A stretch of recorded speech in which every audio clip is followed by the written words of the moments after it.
Depuis mes 18 ans, je versais un loyer à mes parents. 300 € par mois, juste pour exister. Je ne me suis jamais plainte, sans jamais rien réclamer. Et puis un jour, ils m'ont demandé 25 000 €. Je me suis éclipsé en plein dîner de famille. Dimanche après-midi, je contemple les rayures sur la table de la cuisine de mes parents, traçant du doigt un sillon particulièrement profond que je me souviens avoir fait quand j'avais 12 ans. Le bois est chaud et familier sous mon doigt, usé et poli par des années de dîners de famille, de devoirs et de conversations inconfortables, exactement comme celle-ci. 25 000 €. La totalité. La voix de maman tranche le silence de la pièce. Elle est assise juste en face de moi, le dos raide contre sa chaise, ses yeux fixés sur mon visage avec une intensité qui me noue l'estomac. Sophie se tient derrière elle, les bras croisés sur la poitrine, arborant ce que j'ai appris à reconnaître comme son expression de grande sœur inquiète, celle qu'elle répète devant le miroir quand elle pense que personne ne la regarde. Papa fixe ses mains jointes, son alliance brillant d'un éclat terne dans la lumière de l'après-midi qui filtre par la fenêtre de la cuisine. Il ne me regarde pas.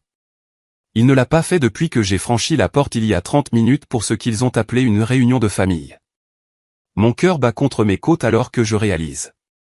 Ce n'est pas une réunion. C'est un guet-apens. C'est un projet familial, continue maman, sa voix prenant cet enthousiasme répété qu'elle utilise quand elle essaie de vendre quelque chose.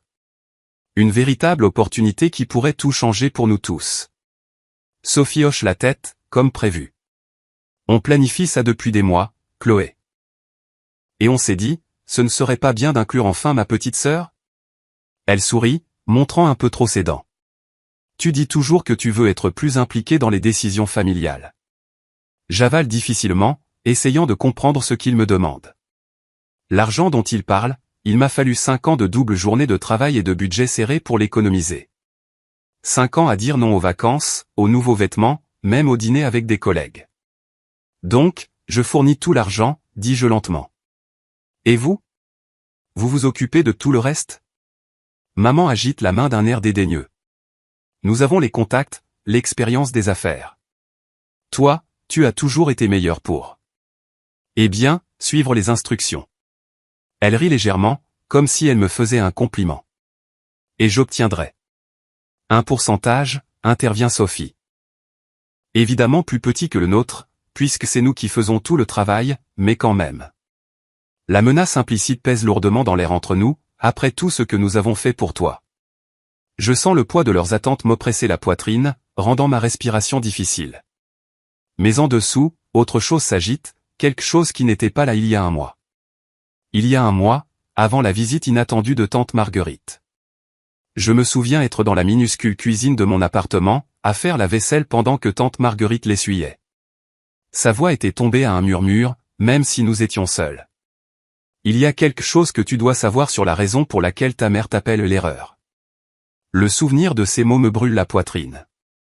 Comment maman se préparait pour sa grande percée professionnelle quand elle a découvert qu'elle était enceinte de moi? Comment elle a imputé ses échecs professionnels ultérieurs au fait d'avoir dû retourner travailler précipitamment? Comment je suis devenu l'incarnation vivante de son ressentiment? Toute ta vie, avait dit tante Marguerite en essuyant une assiette avec des mouvements lents et prudents, elle t'a fait payer pour quelque chose qui n'a jamais été de ta faute. Je reviens au moment présent, consciente que mon silence inhabituel a créé une nouvelle tension dans la pièce. Normalement, j'aurais hoché la tête, acquiescé, promis d'aider comme je le pouvais. Mais aujourd'hui, je reste simplement assise, sans accepter ni refuser. Vous auriez besoin de l'argent quand, je demande doucement. Maman et Sophie échangent un regard, un bref éclair de victoire passant entre elles. Elles pensent m'avoir eu. Comme toujours. Dans 3 semaines, dit maman en attrapant son téléphone. Je peux te donner les informations du compte tout de suite. Seul papa semble remarquer que quelque chose a changé. Il lève brièvement les yeux, son regard croisant le mien pour la première fois depuis mon arrivée. J'y vois une lueur de quelque chose. De la tristesse? De la reconnaissance? Quoi que ce soit, cela disparaît aussi vite que c'est apparu. Alors qu'il se remet à étudier ses mains, j'acquiesce lentement, pour gagner du temps. Je vais devoir vérifier mes comptes, dis-je, surprise de la fermeté de ma voix. M'assurer que tout est accessible. De nouveau, Sophie sourit triomphalement à maman. Tu vois? Je t'avais dit qu'elle comprendrait. La famille d'abord. N'est-ce pas, Chloé? La famille d'abord. Combien de fois ont-ils utilisé ces mots pour vider mon compte en banque? Pour consumer mes week-ends? Pour justifier chaque sacrifice qu'ils ont exigé? Mais alors que je suis assise à cette table familière, sentant le poids de leurs attentes, je réalise que quelque chose a changé en moi. L'argent qu'ils veulent représente plus que des euros. C'est ma liberté. Mon avenir. La vie que j'ai eu trop peur de revendiquer. Et pour la première fois, je ne suis pas sûr d'être prête à y renoncer. 2 jours plus tard, un mardi, dans mon appartement, le souvenir de mon 18e anniversaire refait surface alors que je suis assise à ma table de cuisine, fixant le carnet de chèques en équilibre précaire sur mon genou. L'écran de mon téléphone s'illumine avec le dernier SMS de maman, « N'oublie pas ta contribution ce mois-ci. Le loyer est du vendredi. » Ce jour-là, au lieu d'un gâteau d'anniversaire, maman avait fait glisser une facture manuscrite sur la table de la cuisine. « Maintenant que tu es une adulte, » avait-elle dit, ses lèvres esquissant ce qui passait pour un sourire, « il est temps que tu contribues aux dépenses du ménage. » Papa avait examiné sa tasse de café pendant que Sophie ricanait derrière son livre. J'avais fixé le chiffre, 250 €, presque la moitié de mon salaire à temps partiel au supermarché. Quand j'avais demandé si cela signifiait que je pouvais sauter mes gardes du week-end pour aider à la boutique défaillante de maman, son regard s'était durci. Si ce n'était pas pour toi, nous n'aurions pas été ruinés financièrement en premier lieu. 10 ans plus tard, cette contribution est passée à 350 € par mois, sans compter les urgences qui semblent survenir chaque fois que mon compte en banque montre des signes de bonne santé. Les clés de mon appartement teintent contre le stratifié usé de ma table de cuisine. L'endroit est minuscule, un garage aménagé que je partage avec une étudiante infirmière que je vois à peine.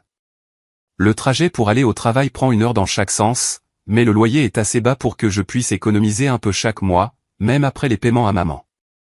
J'ouvre mon journal intime. La page est douce à force d'être manipulée.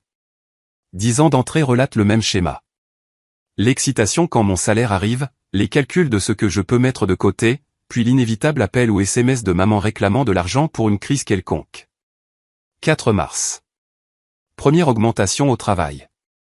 175 € de plus par mois. Peut-être que je peux enfin économiser pour une voiture correcte. 7 mars. Maman a appelé. Sophie a besoin de soins dentaires. Adieu mon fonds pour la voiture. 15 août. 5 ans d'économie. 25 000 € mis de côté. Personne ne le sait à part moi. La dernière entrée me serre la poitrine de fierté et de peur. 5 ans de double journée au poste administratif que j'ai eu la chance de décrocher après mon BTS. 5 ans de travail le week-end au relais des routiers, à servir le petit déjeuner aux camionneurs et aux familles locales. 5 ans à dire je n'ai pas les moyens aux invitations des collègues, à calculer le coût de chaque article d'épicerie, à raccommoder les vêtements au lieu de les remplacer. 5 ans de tromperie prudente, laissant maman croire que je tire le diable par la queue. Mon téléphone s'allume avec un autre SMS, de Sophie cette fois, maman dit que tu fais des histoires pour la contribution mensuelle. Après tout ce qu'ils ont fait pour toi.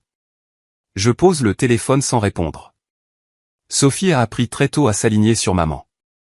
L'enfant chéri portait le nom de notre grand-mère, tandis que j'avais été négligemment nommé d'après la ville du Colorado où maman avait accouché prématurément lors d'un voyage d'affaires. On n'arrivait pas à penser à autre chose, avait expliqué maman quand je l'avais interrogée sur mon nom enfant, on était trop stressé par les factures médicales, avec l'ajout tacite, les factures médicales que tu as causées. Le téléphone vibre à nouveau. Papa cette fois. Un SMS rare. Ta mère est contrariée. Tu peux juste envoyer l'argent? Je ferme les yeux, me souvenant des innombrables fois où papa a été témoin des exigences financières de maman sans intervenir. Sa faiblesse et sa propre forme de cruauté. Chloé? Tu es là. La voix de mon voisin, Julien, traverse la porte fine, suivie d'un léger coup. Je range le journal avant d'ouvrir. Julien est là avec une assiette de biscuits, d'où s'échappe encore de la vapeur. J'en ai fait trop, dit-il avec un haussement d'épaule qui ne cache pas tout à fait son inquiétude. Il a remarqué les cernes sous mes yeux, les heures supplémentaires. Merci. Je prends l'assiette, frappé à nouveau par l'étrangeté d'une gentillesse authentique, sans contrepartie. La famille de Julien l'appelle tous les dimanches, mais juste pour prendre des nouvelles, pas pour exiger de l'argent ou des faveurs. J'ai entendu ces conversations chaleureuses à travers notre mur mitoyen, si différentes des négociations tendues qui constituent mes communications familiales. Ça va, demande-t-il, s'attardant sur le pas de la porte. Tu as l'air fatigué. Avant que je puisse répondre, mon téléphone sonne. C'est Diane du bureau, la femme plus âgée qui m'a formé à mes débuts et qui me traite maintenant avec une sollicitude maternelle qui me semble encore étrangère. Je dois prendre cet appel, dis-je à Julien. Il hoche la tête et part avec un petit signe de la main.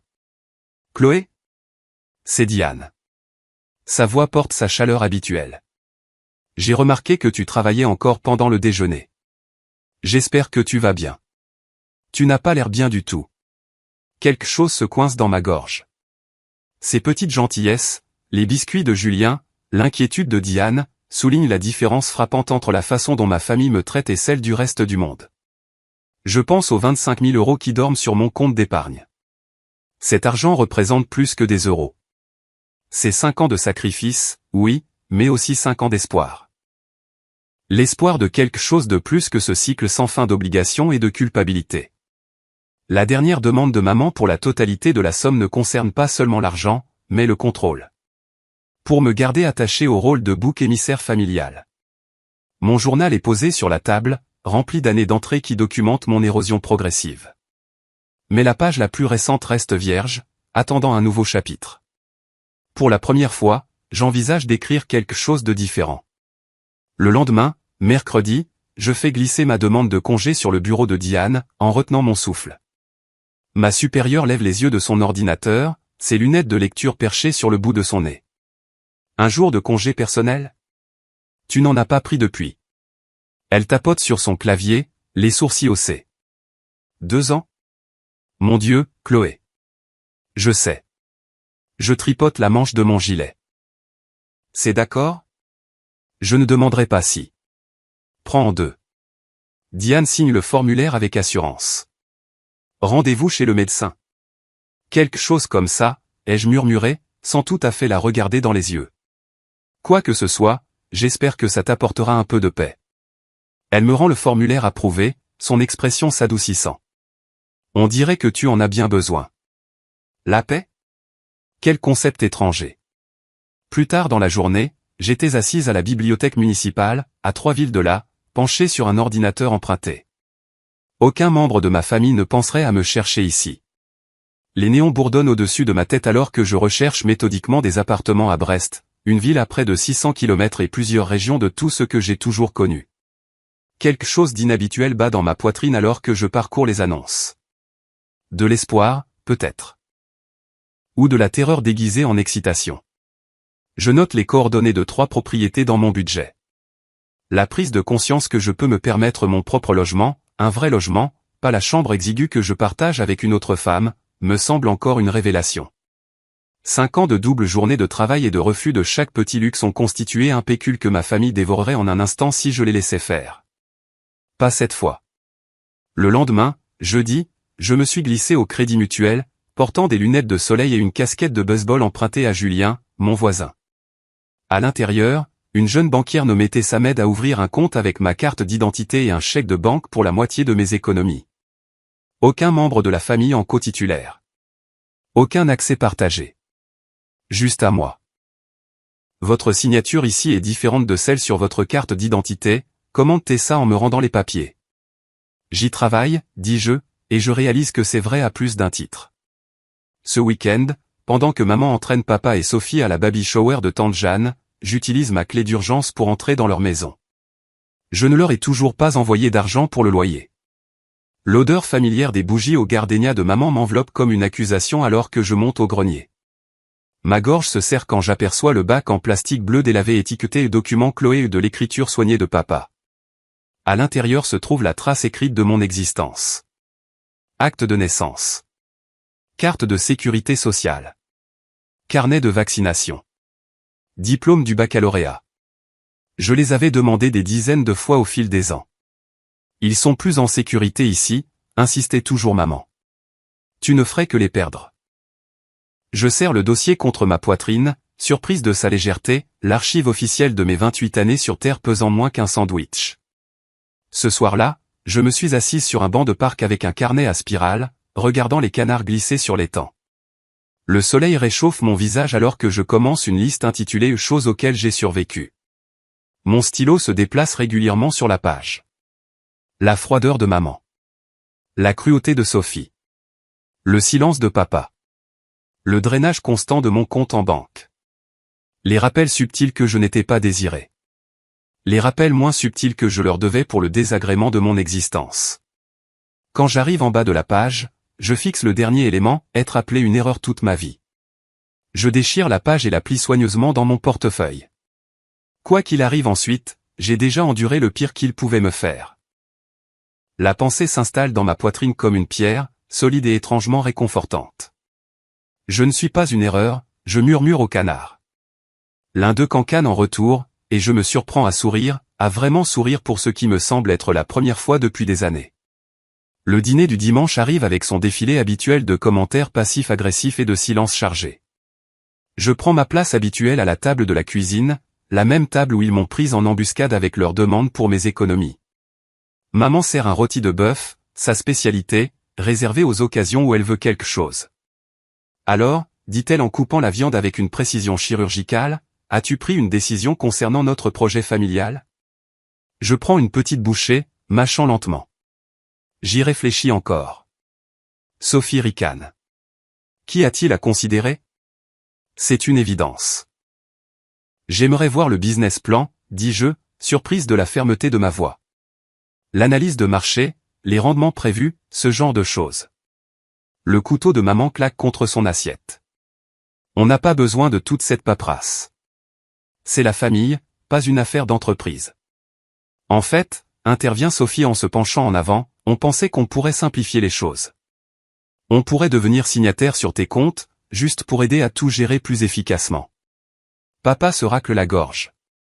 Peut-être qu'on devrait laisser à Chloé le temps d'y réfléchir. Elle a eu tout le temps, rétorque maman. L'opportunité n'attendra pas éternellement. Je pose ma fourchette. Quelle est exactement cette opportunité, précisément? Le silence qui suit confirme ce que je savais déjà. Il n'y a pas de business plan, pas d'opportunité d'investissement, juste une autre tentative de vider mes ressources. Nous sommes encore en train de finaliser les détails, dit finalement Sophie, la voix tendue. Je vois. Je prends une autre bouchée, sentant quelque chose de nouveau monter en moi. Pas de la colère, exactement. Quelque chose de plus calme, de plus stable. La certitude que je suis déjà parti. Le lendemain, lundi, Diane m'appelle dans son bureau. Mon cœur se serre, certaine que quelqu'un a découvert mes plans. J'ai de bonnes nouvelles, dit-elle à la place, en faisant glisser un dossier sur son bureau. La mutation que tu avais demandée? Brest a un poste disponible à partir du mois prochain. J'ai fait une recommandation. Je la regarde, sans voix. Ne sois pas si surprise, dit-elle en souriant. Tu es l'une de nos meilleures. Ils auront de la chance de t'avoir. Merci, ai-je réussi à dire. Je ne sais pas quoi dire. Dis que tu enverras une carte postale, et que tu arrêteras de laisser les gens profiter de ta gentillesse. Ce soir-là, Julien m'aide à trier mes maigres possessions dans notre appartement commun. Je peux conduire tes affaires quand tu seras prête, propose-t-il, pliant un pull avec un soin surprenant. Mon groupe a un concert à Nantes ce week-end-là de toute façon. Tu n'es pas obligé de faire ça. Je sais, sourit-il. Mais les amis aident les amis à échapper aux situations toxiques. Amis. Le mot semble peu familier mais bienvenu. Dans ma chambre, je sélectionne soigneusement quelques souvenirs qui valent la peine d'être emportés. La collection de dés à coudre de grand-mère Moreau. L'aquarelle que j'ai peinte au lycée et qui a remporté la 3e place à la foire départementale. Et la boule à neige que papa m'a rapportée de son unique voyage d'affaires à Strasbourg. Tout le reste, le fatras accumulé d'une vie passée à essayer d'être invisible, je le trie dans des sacs pour le donner. Sur mon ordinateur portable, je signe le contrat de location pour un studio minuscule mais ensoleillé à Brest, avec effet immédiat. Le propriétaire a semblé confus quand j'ai offert 3 mois de loyer d'avance, mais j'ai besoin de la sécurité de savoir qu'il est à moi, qu'il m'attend. La même nuit, j'ai acheté un billet d'avion aller simple pour le jour de la réunion d'affaires de ma famille. Au moment où je clique sur « Confirmer », tante Marguerite appelle. « Tu es sûr de toi ?» demande-t-elle, sa voix crépitant au bout du fil. Je n'ai jamais été aussi sûr de quoi que ce soit. Je ne leur dirai pas où tu es parti, promet-elle. Mais ils finiront par le découvrir. D'ici là, je serai assez forte pour y faire face. Je raccroche et ouvre mon placard, où un petit sac cadeau est prêt. À l'intérieur se trouve une écharpe en soie bordeaux, pas bleu marine que j'ai achetée avec mon premier salaire, ainsi qu'une lettre scellée expliquant tout ce que je n'ai jamais eu le courage de dire. Certains adieux sont mieux laissés sur le papier. Une semaine plus tard, samedi soir, je suis arrivé chez mes parents avec un petit sac cadeau pendant au bout de mes doigts. L'écharpe en soie à l'intérieur a coûté l'équivalent de 3 jours de repas, mais certaines choses valent le sacrifice. Mon cœur martèle mes côtes alors que je monte sur le porche familier. Derrière cette porte attend la famille qui m'a façonné, ou plutôt, déformé en la personne que j'ai été pendant 28 ans. La personne que je laisse derrière moi ce soir. Sophie ouvre la porte avant que je puisse frapper, ses yeux se plissant en voyant le sac cadeau. « Qu'est-ce que c'est » demande-t-elle, bloquant l'entrée. « Juste un petit quelque chose » dis-je, ma voix plus stable que je ne l'aurais cru. « Je peux entrer ?» Elle m'étudie un instant de trop, comme si elle essayait de décoder quelque chose dans mon expression. Ce qu'elle voit ne doit pas l'alarmer car elle s'écarte avec un haussement d'épaule. « Maman est d'une de ses humeurs » murmure-t-elle alors que je passe. Dans la salle à manger, maman s'affaire avec la nappe pendant que papa place silencieusement les couverts à côté de chaque assiette. La normalité de la scène brise presque ma résolution. Presque. La voilà, dit maman sans lever les yeux. Tu es en retard. La circulation, je mens, bien que je sois resté assise dans ma voiture au coin de la rue pendant 20 minutes, à pratiquer ma respiration. Le dîner se traîne dans des conversations douloureusement banales. La prothèse de hanche de Madame Petit. Les prévisions météo. La nouvelle promotion de Sophie. Je hoche la tête et souris au bon moment, pendant que mon sac cadeau repose à côté de ma chaise, attendant. Bon, dit enfin maman, repoussant son assiette avec un soupir impatient. Passons aux choses sérieuses, voulez-vous ? Papa ramasse la vaisselle avec les mouvements mécaniques d'un homme qui a quitté cette dynamique familiale il y a des années. Seules ses mains tremblantes trahissent une quelconque émotion. Maman sort un dossier de sous sa chaise et fait glisser plusieurs papiers sur la table. Nous avons décidé que l'approche la plus simple est que tu signes ça, dit-elle en tapotant un stylo sur les documents. Une procuration. De cette façon, nous pourrons gérer tous les détails financiers sans te déranger. Aider une petite sœur qui n'est pas douée avec l'argent, ajoute Sophie avec un sourire étudié. Tu as toujours été meilleure pour suivre les instructions que pour prendre des décisions. Je fixe les papiers. Mon nom apparaît partout dans le document, mais chaque avantage, chaque protection va dans leur sens. La famille prend soin de la famille, continue maman, sa voix se durcissant. Après tout ce que nous avons fait pour toi, tout ce que nous avons sacrifié à cause de toi, c'est le moins que tu puisses faire. Papa revient de la cuisine, les yeux baissés, et prend sa place. Le silence s'étire entre nous, épais d'attente. Vous avez raison, dis-je enfin, en attrapant le sac cadeau à côté de ma chaise. J'ai réfléchi à tout ce que vous avez dit. Maman et Sophie échangent des regards triomphants. Les épaules de papa s'affaissent encore plus. Et j'ai décidé, je continue, en plaçant le sac au centre de la table, de vous donner quelque chose de plus précieux que l'argent. Maman cligne des yeux, confuse. De quoi parles-tu ? Ouvre-le, dis-je doucement. Avec des doigts impatients, maman sort l'élégante écharpe bordeaux, sa couleur préférée, puis l'enveloppe scellée en dessous. Son nom est écrit sur le devant de ma plus belle écriture. Qu'est-ce que c'est ? demande-t-elle, mais sa voix a perdu son autorité. Mes adieux, ai-je répondu simplement, en me levant de ma chaise. Je connais la vérité maintenant, sur pourquoi vous m'appelez l'erreur, sur l'affaire que tu as manqué, surtout. La bouche de Sophie s'ouvre. Tante Marguerite, siffle-t-elle, cette fouineuse. Je vous pardonne, je continue, les mots coulant plus facilement que prévu. Et je pars, ce soir. Il n'y a plus rien à discuter. Je me tourne vers la porte, me sentant étrangement légère. Derrière moi, le bruit du papier qui se déchire alors que maman ouvre l'enveloppe. Tu ne peux pas simplement, commence Sophie. C'est déjà fait, je l'interromps, sans me retourner. Mes affaires sont parties. Mon appartement est vide.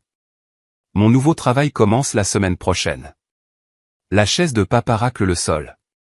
Quand je jette un regard en arrière, ses yeux croisent les miens directement pour la première fois depuis des années. Sois prudente, murmure-t-il. Dehors, l'air frais du soir remplit mes poumons. 30 minutes plus tard, mon téléphone vibre dans ma poche. Maman appelle déjà. Il sonnera encore, et encore. Pendant des jours, probablement. Les SMS de Sophie viendront ensuite. Maman fait une crise de nerfs. Comment as-tu pu nous faire ça? Après tout ce que nous avons fait pour toi. Je m'éloigne en voiture de la seule maison que j'ai connue, la regardant rétrécir dans mon rétroviseur jusqu'à ce qu'elle disparaisse complètement. À l'aéroport, je m'enregistre pour mon vol, puis j'éteins mon ancien téléphone pour la dernière fois. Demain, j'allumerai le nouveau. Demain, je me réveillerai dans mon propre logement, dans une ville où personne ne me connaît comme l'erreur de quelqu'un. Mais ce soir, je monte à bord d'un avion simplement en tant que Chloé. Pas une fille. Pas une sœur. Pas une erreur. Juste moi. 2 jours après mon départ, ma mère et ma sœur ont visité mon ancien appartement. Maman martèle la porte de mon appartement, ses jointures blanchissant à chaque coup. Derrière elle, Sophie fait les 100 pas dans le couloir étroit, le téléphone collé à l'oreille. Chloé Moreau. Ouvre cette porte tout de suite. Le propriétaire se tient à quelques mètres, les bras croisés. Mesdames, je vous l'ai dit. Elle a déménagé il y a 3 jours, a payé son dernier mois et a laissé les clés. Sophie termine son appel, la frustration crispant ses traits. Son téléphone va toujours directement sur la messagerie. Comment ça, elle a déménagé? Maman se retourne brusquement vers le propriétaire. C'est son appartement. Où serait-elle allée? Il hausse les épaules. Ce n'est pas mes affaires où vont les locataires. Mais elle avait l'air heureuse. Plus heureuse que je ne l'avais vue en 2 ans qu'elle a vécu ici. Maman le bouscule pour entrer dans l'appartement maintenant vide. Les murs beige délavés portent des rectangles où mes quelques photos étaient accrochées. Le placard est ouvert, des cintres vides se balançant comme des promesses oubliées. Ses affaires sont parties, dit Sophie, énonçant l'évidence comme elle l'a toujours fait. Maman se précipite dans la cuisine, ouvrant les tiroirs avec force. Ses relevés de compte. Elle les gardait toujours dans le tiroir de la cuisine. Le propriétaire se racle la gorge. Je dois fermer maintenant. Le nouveau locataire arrive demain. C'est une urgence familiale, rétorque maman. Votre urgence, répond-il en reprenant sa clé. Pas la mienne. Sur le parking, Sophie tape frénétiquement sur son téléphone. La banque ne veut me donner aucune information. Ils disent que je ne suis pas autorisé sur ces comptes. Le visage de maman s'assombrit d'une colère que j'ai vue d'innombrables fois. Mais pour une fois, je ne suis pas là pour l'absorber. Elle n'a pas pu aller loin. Pas avec son salaire. Appelle son travail. Plus tard dans la soirée, la voix de Sophie tremble à l'autre bout du haut-parleur de ma mère. Elle a été mutée dans une autre agence. En Bretagne. Ils n'ont rien voulu me dire de plus car je ne suis pas listé comme son contact d'urgence. La Bretagne. La voix de maman monte dans cet aigu qui m'a toujours fait tressaillir. Qui connaît-elle en Bretagne? Personne, dit mon père doucement. C'est la première chose qu'il a contribué à leur recherche effrénée. C'est probablement pour ça qu'elle a choisi cet endroit. À des centaines de kilomètres de là, je me réveille sous la lumière du soleil filtrant à travers des stores que j'ai choisis moi-même. Mon nouvel appartement est petit. Un studio avec une kitchenette et une salle de bain, à peine assez grand pour se retourner. Mais chaque centimètre carré m'appartient. Je roule sur le côté, regardant l'aube peindre les sommets visibles depuis ma fenêtre. Cette vue me coûte 70 € de plus par mois. Mais chaque matin, elle me rappelle pourquoi je suis ici. J'ai choisi ça. Je me suis choisi. Mon téléphone vibre avec une alerte de calendrier. Premier jour. Le familier frisson d'anxiété monte dans mon estomac. Mais c'est différent maintenant. De l'anticipation plutôt que de la crainte. L'agence locale ressemble presque à mon ancienne. Mais je franchis la porte les épaules droites, le pas assuré. Vous devez être Chloé.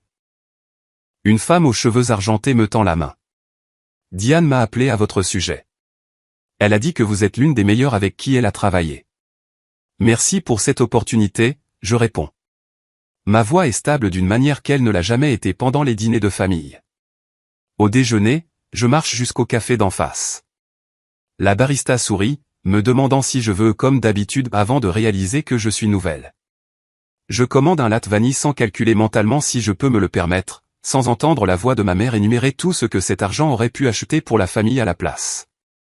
Je prends ma première gorgée, la chaleur se répandant dans ma poitrine, et je réalise que c'est ça, le goût de la liberté. 3 mois passent dans un tourbillon de nouvelles routines et de soirées tranquilles qui n'appartiennent qu'à moi. Puis mon téléphone professionnel sonne avec un numéro inconnu. Chloé Moreau, bonjour. Un temps de silence, puis, Chloé? La voix de ma mère. Plus faible que dans mon souvenir. Dieu merci. On essaie de te joindre depuis des mois. Ma main se crispe sur le combiné. Comment as-tu eu ce numéro? Peu importe. Son ton change, se remplissant de l'urgence tremblante que je connais si bien. Ton père ne va pas bien. Son cœur.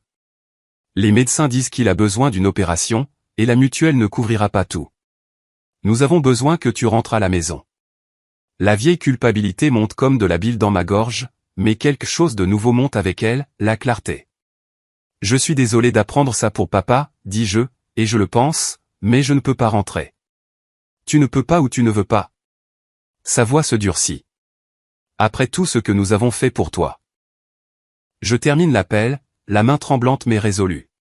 Cette nuit-là, j'ouvre mes emails et trouve un message de Sophie avec pour objet, obligation familiale. À l'intérieur, des menaces voilées de recours juridiques et de loi sur l'obligation alimentaire, destinées à me faire peur pour que je revienne dans le rang. Mon téléphone sonne. Le numéro de tante Marguerite. Il prévoit de venir te voir, dit-elle sans préambule. Ta mère a trouvé ton adresse par cet ami à toi du restaurant. Il parle de venir en voiture le week-end prochain. Un froid m'envahit, mais je ne panique pas. À la place, je fais une liste. Mercredi matin me trouve assise en face de Maître Perrin, une avocate aux yeux bienveillants et à l'attitude pragmatique. Ils n'ont aucun droit légal sur votre argent, confirme-t-elle après avoir entendu mon histoire. Une lettre de mise en demeure devrait suffire, mais nous pouvons demander une ordonnance restrictive si nécessaire. Cet après-midi-là, je rencontre les RH. J'ai besoin de signaler une situation de harcèlement potentiel, j'explique, exposant les faits sans émotion. Ma famille pourrait tenter de me contacter ici. La responsable des RH hoche la tête, prenant des notes. Nous prenons la sécurité des employés très au sérieux. Je vais alerter la sécurité et m'assurer que votre ligne directe soit changée. Ce soir-là, j'ai appelé tante Marguerite. Je t'aime, je lui dis, mais j'ai besoin que tu comprennes quelque chose. Je ne me cache pas. Je tiens bon. S'ils viennent ici, ils feront face à des conséquences juridiques. Un silence s'étire entre nous avant qu'elle ne dise « Tu as l'air différente ». Je suis différente. 2 jours plus tard, une épaisse enveloppe arrive, portant l'écriture de ma mère. À l'intérieur, je trouve une lettre tachée de larmes, pleine d'accusations et de supplications. En bas, d'une écriture que je n'ai jamais vue aussi défaite, je ne sais plus qui tu es. Je plie la lettre soigneusement et la place dans une boîte étiquetée avant. Puis j'ouvre ma fenêtre à l'air de la mer et je respire profondément. Elle a raison. Elle ne sait plus qui je suis. Moi non plus, jusqu'à maintenant. Je me réveille sous une lumière dorée filtrant à travers des rideaux que j'ai choisis moi-même. Les draps en coton doux, achetés sans calculer si je pouvais me les permettre, m'enveloppent comme une promesse tenue. Mon appartement n'est pas grand, mais chaque coin reflète un choix que j'ai fait. L'aquarelle de la mer au-dessus de mon fauteuil de lecture. La collection de plantes grasses qui prospèrent sur mon rebord de fenêtre. La bibliothèque remplie de volumes que je n'ai plus à cacher. 1 an. Le calendrier sur mon mur confirme ce que mon cœur sait déjà. 1 an depuis que j'ai quitté tout ce qui m'était familier pour cette vie qui me semble enfin la mienne. Mon téléphone vibre avec des messages d'anniversaire. Pas les reconnaissances obligatoires d'une famille qui en voulait à mon existence, mais des vœux sincères de personnes qui apprécient simplement ma compagnie. Diane du travail. Julien, qui m'a aidé à déménager. Les amis de mon cours de poterie qui ont prévu de m'emmener dîner ce soir. Hâte de te fêter, m'écrit Mélissa, mon amie la plus proche dans cette nouvelle ville. Pas d'arrière-pensée. Pas de pic subtil sur ce que je pourrais contribuer à la fête. Juste de l'affection pure et simple. Je me douche et m'habille pour le travail, choisissant un chemisier bordeaux qui aurait été jugé trop voyant dans ma vie antérieure. Mon reflet montre une femme qui se tient droite, dont les yeux soutiennent son propre regard sans ciller. Au bureau, une petite enveloppe attend sur ma table. Félicitations pour ta promotion, dit la carte à l'intérieur, signée par tout le service. Ton souci du détail et ton initiative ont été inestimables. Mes yeux brûlent de larmes inattendues. Pas seulement pour l'augmentation de salaire qui assurera davantage mon indépendance, mais pour la reconnaissance d'une valeur qui n'a rien à voir avec ce que je peux donner. Ce soir-là, entouré d'amis dans un petit restaurant, j'ai soufflé les bougies d'un gâteau que personne ne s'attendait à ce que je paie. Plus tard, seul dans mon appartement, j'ouvre mon journal et j'écris « Aujourd'hui, j'ai eu 29 ans. Mon compte d'épargne a dépassé les 10 000 euros, de l'argent qui est vraiment à moi. Je dors toute la nuit maintenant. Les cauchemars de dette et d'urgence familiale ont presque cessé. Ma psy dit que la guérison n'est pas linéaire, mais je sens la différence. J'apprends que les limites ne sont pas égoïstes, elles sont nécessaires.